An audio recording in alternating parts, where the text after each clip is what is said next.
السلام علیکم، میرا نام طلحہ بن شجاع ہے اور میں ایک انٹرپرینور ہوں۔ آج میں جس ٹاپک کے بارے میں بات کرنے والا ہوں وہ میرے دل کے بہت ہی قریب ہے اور انفارچونیٹلی ہمارے ملک میں ایک ٹیبو ہے۔ آج میں بات کرنے والا ہوں ڈسیبلٹیز کے بارے میں۔ جب بھی ڈسیبلٹیز کے بارے میں ہم سوچتے ہیں تو ہمارے ذہنوں میں ایک ہی خیال آتا ہے اور وہ ہے سمپیتھیز۔ ان لوگوں پہ ترس کھایا جائے تو یہ بچے یہ لائف میں کچھ آگے کر نہیں پائیں گے، ان کا کوئی فیوچر نہیں ہے، نہ کریئر اسپیکٹ سے نہ پرسنل اسپیکٹ سے۔ لیکن جب ہم دنیا میں ڈفرینٹ کنٹریز کو اسٹڈی کرتے ہیں تو ہمارے ذہنوں میں نام آتا ہے جان نیش کا۔ That person was suffering from acute schizophrenia اور اسے 1994 میں نوبل پرائز ون کیا۔ ہمارے ذہنوں میں نام آتا ہے اسٹیون ہاکنس کا۔ That person couldn't control his drool اور اس نے سائنس کی دنیا میں تہلکہ مچا دیا۔ لیکن یہ سٹوریز جب آپ گوگل پہ سرچ کریں گے تو آپ کو بہت ساری مل جائیں گی۔ آپ یوٹیوب سے سرچ کریں، آپ ٹیڈ ٹاکس دیکھیں، اس سے ملٹیپل سٹوریز مل جائیں گی۔ لیکن میں آج گوگل کی باتیں نہیں کرنے آیا ہوں، آج میں بات کرنے آیا ہوں اپنے بیٹے کے بارے میں۔ میرا بیٹا 3.5 سال کا ہے۔ When he was 18 months old, he was diagnosed with ASD, Autism Spectrum Disorder۔ Unfortunately دنیا میں جب تک بچہ 3.5 سال کا نہ ہو جائے اس کو لیبل نہیں لگتا کہ وہ کسی آٹزم جیسی بیماری کا شکار ہے۔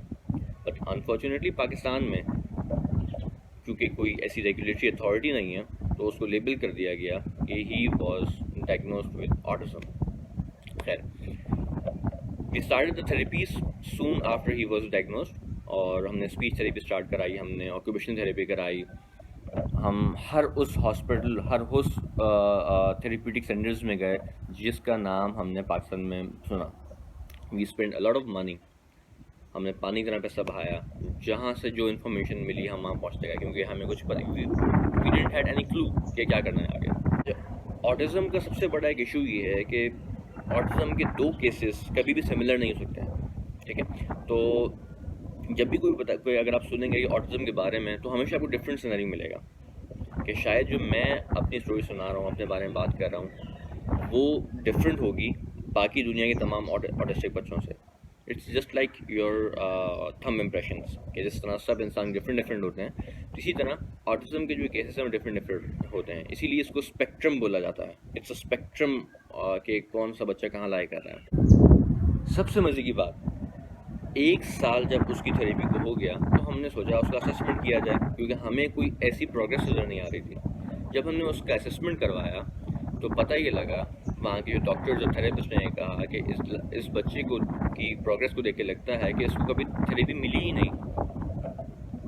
وہ اس کے موٹر فنکشنز، اس کی جو اسپیچ کی جو فنکشنز ہیں کچھ ڈیولپ ہی نہیں ہو رہا۔ تو جسٹ امیجن 1 سال تک آپ نے پانی کی طرح پیسہ بہایا، ڈفرینٹ اداروں میں جا کے تھراپیز کروائیں، اور اس کے بعد جب سننے کو ملتا ہے تو آپ کا دل ٹوٹ جاتا ہے۔ پھر ایک جگہ میں نے ایک کتاب میں پڑھا کہ parents are the best therapist. تو میں نے اور میری وائف نے سوچا کہ کیوں نہ ہم اپنے بچے پہ خود کام کرنا شروع کریں، اس کو سمجھیں، اس کی جو اس کی ویکنیسز ہیں اس پہ کام کریں۔ میں تھوڑی سی بریفنگ دینا چاہوں گا اپنے بیٹے کے پروگریس کے بارے میں with a short history. Before August 2019, he was not able to eat with his own hands، جبکہ وہ 3 سال کا ہو گیا تھا۔ وہ کچھ ایک بھی ورڈ بول نہیں سکتا، ہی از نان وربل، although اس کے کچھ ورڈس آئے تھے وہ واپس چلے گئے۔ اس کی جو موٹر پلاننگ ہے that is very weak. These are the most important things جو کہ کسی بچے کو آگے بڑھنے میں ہیلپ کرے گی۔ الحمدللہ ٹوڈے، آج in the month of April 2020، وہ اپنے ہاتھ سے کھانا کھا سکتا ہے۔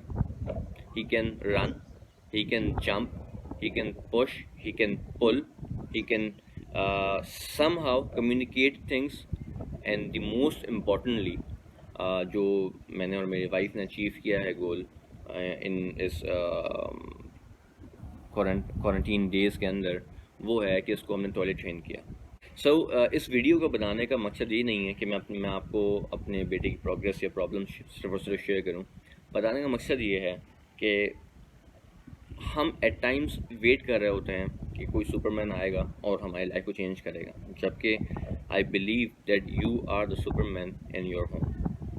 سو آپ خود سے ان چیزوں کو اسٹارٹ کر سکتے ہیں. تو میں انشاءاللہ series of videos banana start کروں گا، کس طرح ہم اپنے بیٹے پہ کام کر رہا ہوں اور کس طرح ہم لائف میں اس کو لے کے آگے بڑھ سکتے ہیں. صرف کتابوں کے حد تک ہی نالج نہیں ہے، ہم کنٹینیوسلی ڈفرینٹ تھراپسٹ جو کہ نیشنلی اور جو انٹرنیشنلی اویلیبل ہیں، جو بیسٹ ریسورسز ہیں، ہم ان سے ان ٹچ بھی رہتے ہیں اور وہ ہمیں ہیلپ بھی کرتے ہیں کافی حد تک، اور انہی کی ہیلپ کے تھرو بھی ہم آگے بڑھتے ہیں.